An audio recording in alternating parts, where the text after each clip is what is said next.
It feels like every day there's just this constant stream of news, right? Especially from places like the Middle East. It can be pretty overwhelming, honestly. Just so much information, it's hard to know what really matters. But here's the thing. Some of these events, they have these really significant, tangible impacts on your daily life, even if you're thousands of miles away. So today, we're doing a deep dive into exactly that kind of situation. We're trying to understand the global economic fallout, really, from the escalating tensions between Iran and Israel. We've pulled together a pretty comprehensive analysis for this, looking at various sources, breaking down these complex effects. And our mission, well, it's to cut through the noise, connect the dots for you, and figure out, what does this all actually mean for you and for the wider global economy? Okay, so let's dive in. The immediate shockwave. When people think Middle East, often the first thing is oil. So what's actually happening there with energy right now? Right. And Iran's role here is, well, it's huge. It's not just a major oil producer. It also operates one of the world's biggest gas fields.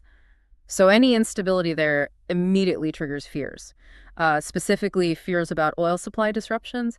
And that fear alone is enough to cause a surge in crude oil prices globally. Okay, so just the fear can move the markets. Exactly. But it's gone beyond fear. We're already seeing reports about partial production suspensions, some Iranian oil and gas facilities apparently hit by Israeli attacks.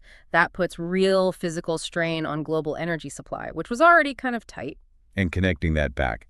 What does this mean for, the average person listening? Well, it means higher oil prices, and that doesn't just mean more pain at the pump, though it certainly means that. This feeds directly into global inflation. Think about the cost of making goods, transporting them, everything gets more expensive. So it hits your wallet in lots of different ways. Precisely. It becomes this baseline cost increase that makes pretty much all goods and services pricier. It's a real headache for consumers and for central banks trying to manage inflation. Okay, so higher costs for energy impacting almost everything we buy. Mm-hmm. But like you said, it's not just about oil, is it? What about the wider flow of goods, supply chains? That's a really critical point. Beyond energy, this conflict is causing significant disruption across global trade. Take India, for example. There's a huge risk to its trade with several West Asian countries: Iraq, Jordan, Lebanon, Syria, Yemen. We're talking about trade worth, roughly 3.6 lakh crore rupees, which for context is, well, it's over 430 billion US dollars a year. That's massive. Wow, 430 billion. So any disruption there is a major problem. A huge problem. And it's not just those specific bilateral routes. Think about maritime trade more broadly, the insecurity on sea lanes in the Middle East. It means higher insurance costs for ships, higher shipping fees overall, and longer transit times because ships might reroute. Rerouting, like going the long way around Africa again. Potentially, yes. Or just facing delays and congestion. It's like adding a big surcharge and an unpredictable delay to every single shipment passing through the area. And it's not just the sea. Airspace closures in the region are forcing airlines onto longer flight paths that directly bumps up their operating costs, more fuel, more time. Right, and those higher costs for shipping, for air freight, eventually that means we might see higher prices on imported goods, right? Or maybe things we order just take longer to arrive. Absolutely. That's exactly the domino effect. Yeah. Those operational costs, they don't just disappear. They get passed down, filtering through the retail sector. It impacts product availability, prices, consumer choice. The whole system feels it. Okay, so let's connect this to the bigger picture then. With all this uncertainty energy, how are the financial markets reacting? Are they getting jittery? Oh, definitely. The impact on global financial markets is immediate and quite profound. Investors get nervous. There's a lot of concern about potential U.S. involvement, for instance, which could escalate things dramatically. That raises fears of sharp stock market drops. So sort of a flight to safety. Exactly. Financial analysts are explicitly calling this conflict a global financial risk. It's not seen as just a regional issue. It affects overall market stability. And this added geopolitical risk, it can actually make it more expensive for developing nations to borrow money, adding another layer of financial stress globally. But you do hear some economists argue that, maybe the global economy is more resilient now than it was during past shocks. Is it really that fragile, or are markets just being overly sensitive? That's a fair question. And yes, some resilience has been built. Banks are better capitalized, for instance. But the current global economic backdrop is, well, it's tricky. This kind of instability absolutely can hit your investments, your pension funds. It affects overall economic confidence. How so? When markets are this uncertain, the default move for many investors is to pull back, right? Seek safer assets, gold, maybe government bonds. But that slowdown in investment inevitably puts a damper on overall economic activity. It's partly psychology, but it has very real consequences. Okay, that brings up an important point. While this is clearly a global issue, are there specific impacts we should look at for a major economy like, say, India? Yes, India faces some really unique and quite direct challenges from this. First, those higher oil prices we talked about, they're very likely to fuel inflation within India significantly. That hits consumers directly. And it could also worsen the country's fiscal deficit, which creates its own set of economic problems down the line. Right, the import bill goes up. Precisely. Second, and this is a really important human element, there are millions of Indian expatriates living and working across the Middle East. Their safety, their livelihoods, these could be severely impacted. That's a huge concern, both humanitarian and economic, especially thinking about remittances they send home. That's a huge population. And you mentioned infrastructure. Yes.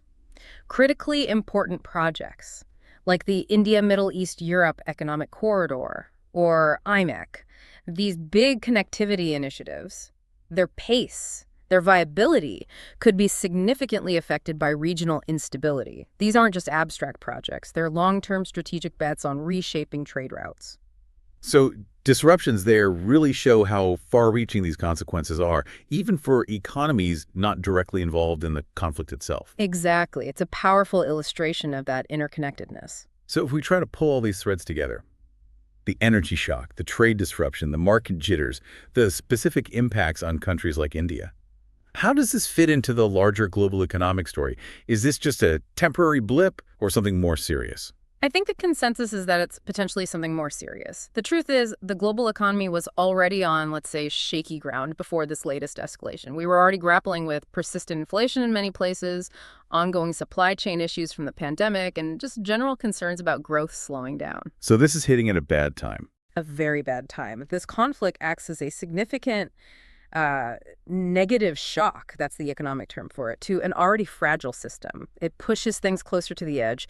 And importantly, central banks don't have a lot of room to maneuver right now. What do you mean? Well, their main tools, like adjusting interest rates, are already stretched. They're trying to fight inflation without killing off economic growth entirely. It's a very delicate balancing act. This kind of geopolitical shock makes that balancing act incredibly difficult, maybe even impossible.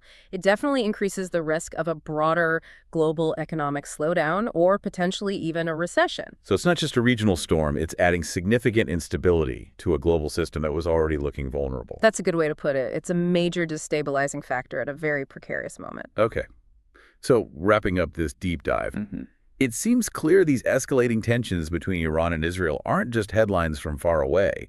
They represent a real negative shock to a global economy that was already struggling. We've seen the impacts ripple out from energy prices driving inflation Hitting everyone's budgets. to major disruptions in trade and supply chains. Yeah, making goods more expensive and harder to get. Then there's the nervousness in financial markets. Affecting investments and confidence. And finally, those very specific, tangible challenges for major economies like India, impacting everything from their budget deficit to the safety of their citizens abroad. It really highlights the interconnectedness, doesn't it? It absolutely does. And it underlines the need for, well, firstly, international efforts to de-escalate, but also, perhaps more practically for many nations, the need for proactive strategies. Like diversifying energy sources, perhaps. Exactly. Diversifying energy imports, strengthening trade partnerships, building more resilient supply chains, basically preparing for a world that seems increasingly unpredictable.